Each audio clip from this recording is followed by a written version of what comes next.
Hello everyone, in this lecture we will see how to create a database and how to create a table. Here in this project I'll create a new package. So database example. Now I'll create a new file, Python file.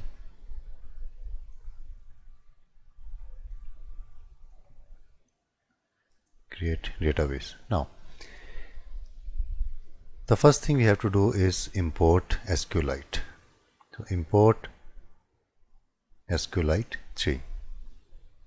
In this module we have everything, all the functions, all the classes. So to create a database, if it is already there, we have to connect it. If it is not there, then we can create the database. So let's create a connection object. So with the help of this SQLite, let's create a connect it. So this is the function we use, connect. And here we specify the database name. I'll give here jupytervidya.db. Now if database is there, it will connect. If it is not there, it will create it. We need one more object, that is cursor object. This object will help us to execute the queries. So we can insert, we can delete. So these functions, these execute queries can be executed with the help of this cursor object. Now with this object connection, I'll create this cursor object.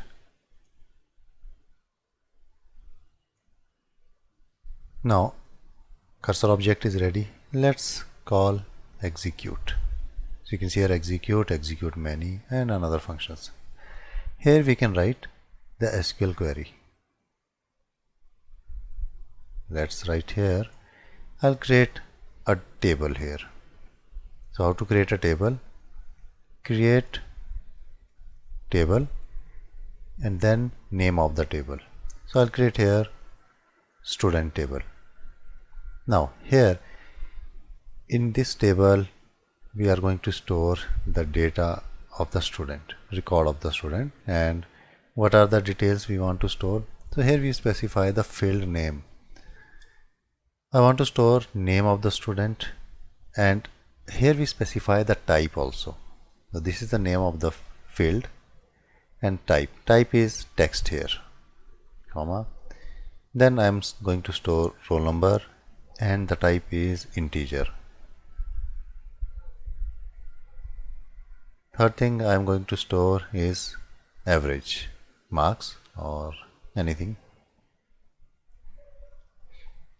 because this can be a decimal, so I can use here real. So for string we can use text, for integer int we use integer, and for float value we can use real.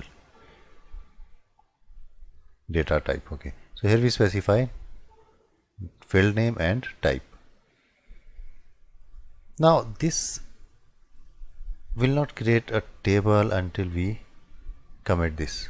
So we must use this function commit. Remember, when you insert the record, when we create a table, when we update it, when we delete, we must call this function. Otherwise it will not be updated or it will not save. When we fetch the record, that time we don't have to use this function. Okay, at the end we must close the connection. So close it. Now you can see it's very simple here. Just import this SQLite 3, create a connection string, then create a cursor object with the help of this connection and execute. Here we write the whatever query. It can be insert, delete, or create a table, then commit it and close. Let's run this. Now on the left side you will see a database. Right click here, run this, and see here on the left side I am able to create a database. We cannot open directly from here. See, this is not in human readable format. So what we need here, we need a small application. So I'll show you from where you can download. Open your in Google. Here in Google you can type SQLDB browser, and this is the link.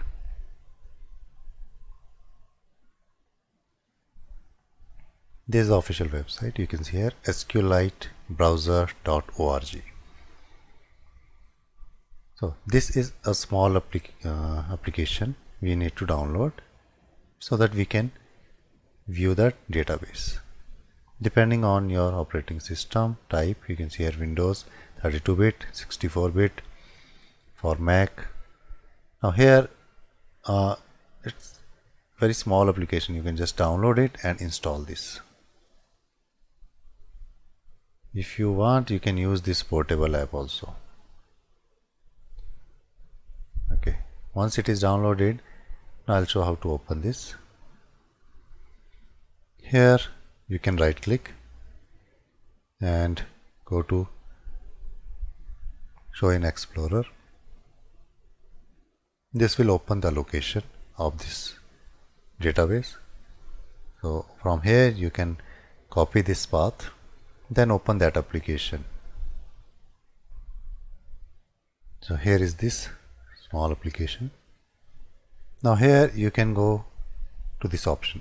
Click here, Open Database, and just paste that path, enter, select the database, open it, and see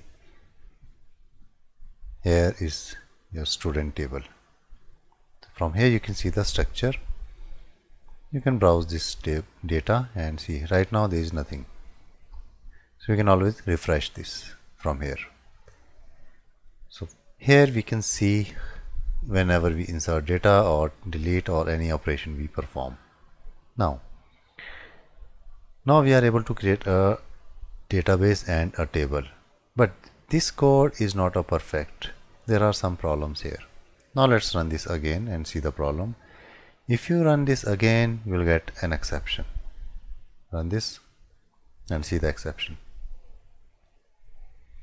So it's saying the table student already exists, right?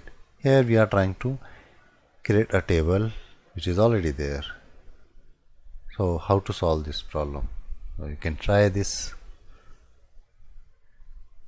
We know that it's a exception, so we must use exception handling, right? Now let's use try and except block.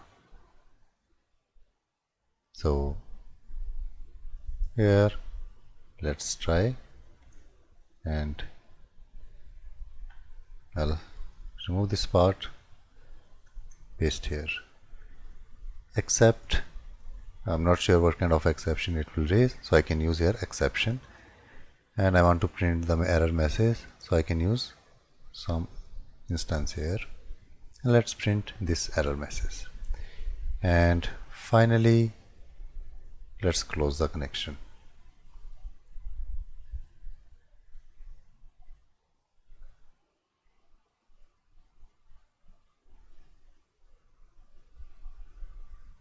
We can use else part to print something. For example, here table is created. Now if there is no exception, then only it will print. Now let's run this again and see here there are table student already exist. So always use try and except block whenever we use these database related operations, because we never know what kind of exception it can raise. Maybe the database field is not correct or connection is not created properly. So always use try and except block.